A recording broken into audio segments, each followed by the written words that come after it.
শব্দ জন্ম শীর্ষেন্দু চক্রবর্তী। শব্দ জন্ম শীর্ষেন্দু চক্রবর্তীর একটি অসাধারণ কবিতার বই। আমাদের অভিজ্ঞতা সংসাদ জিজ্ঞাসা কবিতায় শব্দের শরীরে রূপায়িত হয়ে স্পর্শ করে পাঠকের অনুভব। চারিদিকে ছড়ানো ছিটানো শব্দ ভাষায় যে প্রাণ লাভ করে জীবনে জড়িত সেই প্রাণ যেন এক। শব্দ জন্ম এই গ্রন্থের কবিতার অভিনিবেশ তাই যুগপৎ জীবনের মৃত্যুতে, শব্দে নিঃশব্দে উৎসমুখে। এখানে কবি যেন নিজেই লেখার দর্শক। পাঠক বইটির দাম 450 টাকা। ভয় পাওয়ার কিছুই নাই।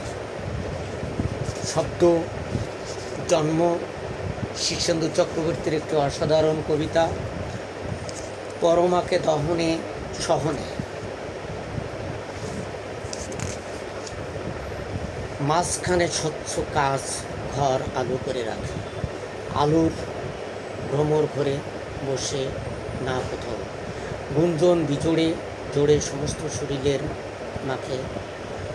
বর্ণপরিচয় ধ্বনি সাদা থেকে কালো, তাও যতটুকু মানে ওড়ে তাতেই জাগরি রেখা আঁকা।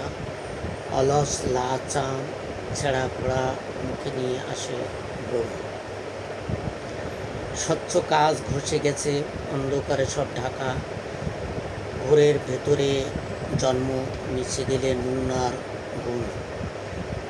ভোরে কোনো ভাষা নেই, হাওয়া খেলে শুধু শব্দ নেই। গুঞ্জন এখন পাকে কুমোরের হাতে চাক। ভোর চলে যায় তার জন্ম ছেঁকা দিয়ে, রেখে যায় নেশার বেঘরে শ্বাস।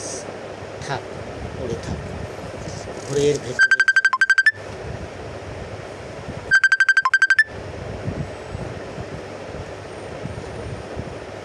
হাওয়ার প্যালেটে। এসো এসো স্থবিরতা এসো, পদশব্দ শোনা যায় না। পাশে বসো একটু ভালোবেসো। ওদিকে ও কার মুখ টানা বুটি চুলে ফুল ঠোঁটে হাসি।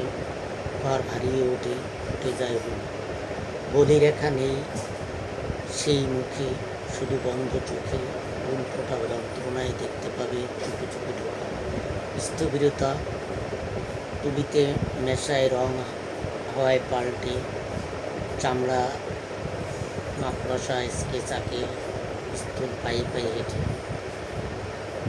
সুর ঠেলে ওঠে ফুলে অষ্টধর, তখন কোথায় সেই পাঠক শীর্ষেন্দু চক্রবর্তী।